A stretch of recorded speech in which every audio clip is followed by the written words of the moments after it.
waxaan ku noolahay nolol qurux badan oo farxad leh ma rabo in noloshayda ku soo biiro qof iga kala dhantaala farxaddaasi fadlan haddaadan awood u lahayn inaad ii siyaadiso noloshaydaas sabab ha u noqon inaad dhaawacdo farxaddayda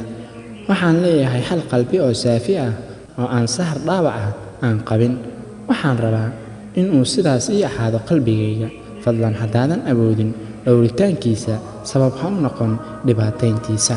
waxaan jeclahay inaan helo jacayl dhab ah oo i farxad geliya baahina waan u qabaa jacaylkaasi haddaadan ii awoodin inaad i siiso nolosha jacaylkaas dhabta ah sabab ha u noqon inaad ii horseedo nolol kale oo nacayb ah ma laha hadda waxaad is leedahay qofkan muxuu fariintan kuugu soo diray waxaan rabaa inaan nolol farxad leh wadaagno anigii adiga